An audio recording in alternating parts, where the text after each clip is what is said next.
Roger Stone. He's with us. Roger Stone's former strategist for Donald Trump, now an independent political operator and strategist, but continues to be a strong supporter of Donald Trump.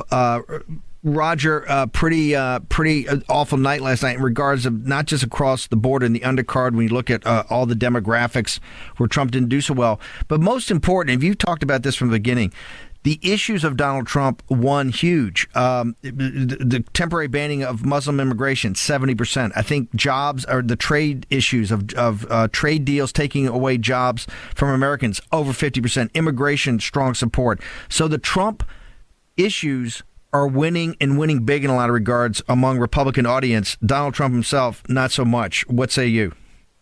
Well, I think it's a warning signal for it's an early wake-up call, for, as it were, for the Trump campaign. Look, Trump's campaign has been fueled from the beginning with these hot-button issues and an extraordinary communications-based strategy where you utilize these huge rallies and the incredible media coverage they have generated, plus the high-profile debates, plus give Trump credit, any interview he can do, as many interviews as he can do to reach as many voters as he can reach. And that has worked up until now. The campaign has no infrastructure in the states. The woman who ran Wisconsin for Trump previously ran Oklahoma for Trump. That didn't turn out so well. Trump lost. Prior to that, she's never run any political campaign, so there is no depth of experience. This is something I see again and again, particularly at the ground roots level. Now, I salute these people for their enthusiasm, but this is a science. This is not something we guess about. And now you move to a series of states like Colorado, Wyoming, and Arizona, which should be watched very carefully. Those become, hand-to-hand combat in state conventions or state committee meetings, where once again the Trump people have built no infrastructure.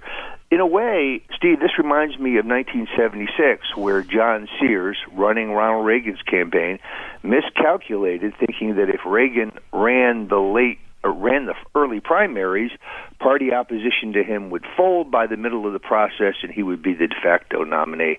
Not only did Reagan not run the early primaries, he ended up running the middle of primaries, and then we had to scramble to scoop up enough votes in the late caucuses and primaries and state conventions.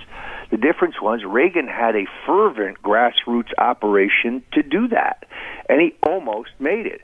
So the Trump people are playing catch-up ball. They have to still worry about New Jersey, New York, Delaware, and Pennsylvania, some big states going forward, which are winner take most.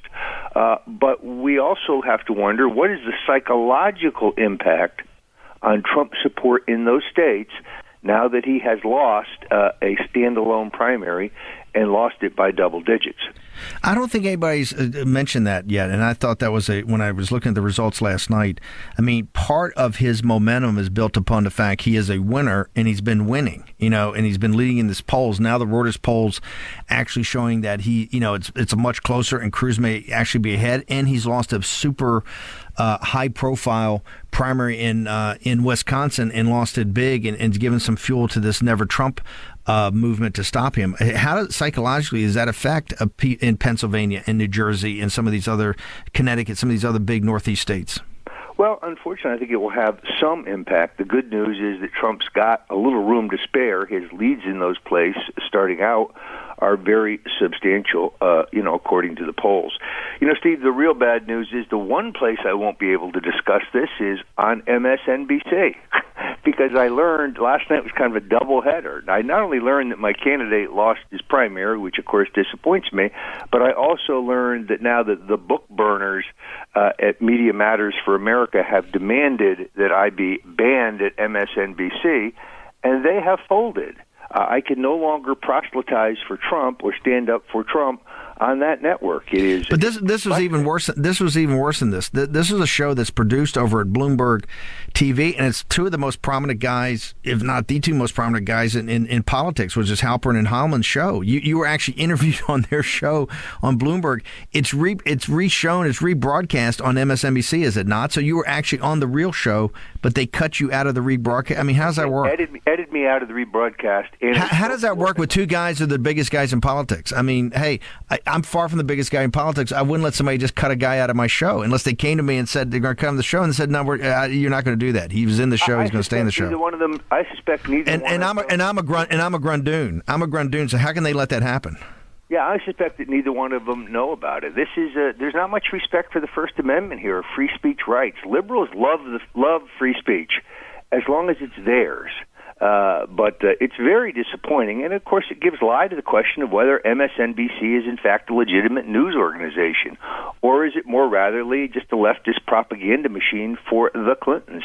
But the disdain for the First Amendment it's shocking. Yeah, we're going to have a big article. We're going to have a big article up on this today about how you were cut out of this the show when it was originally broadcast and the rebroadcast. You were cut out. Last thing, we only got a couple of minutes, but advice. If you could give Donald Trump some advice about what to do with the campaign, and I know you're very hesitant to give direct advice, but here you are. You just got a horrific loss. Everybody's talking about it. Now. Kellyanne Conway is on here saying, "Hey, it's all delegate math.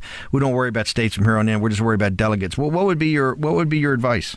Well, states are delegates. The Trump campaign needs to retool quickly, and they need to bring in somebody who have actually done this before. Not once, not twice, but many times. I'm amazed at the incredible lack of experience and knowledge of how to run a grassroots campaign or how to maneuver within these internal contests. Let's face it, the Trump people got beat badly in North Dakota, but their campaign manager put out a tweet claiming victory. It's Kafkaesque. I'm not sure what caucuses he was watching. And I really, again, I think your listeners have to watch Colorado, Wyoming, Arizona very carefully because the big steal is on, and they'll be chiseling delegates from Donald Trump any place they possibly can. Roger Stone. Roger, how do people get access to the two new books you've got out? The Clinton book is unbelievable, and in the Bush book, how do they get access to it? You can go to rogerstone.com. The book, The Clintons' War on Women, I suspect the real reason I am now banned at both CNN and MSNBC. As Jack Nicholson once said, you can't handle the truth. Roger Stone. Thank you very much, Roger. Appreciate you coming on the show. Always. He's controversial for a reason.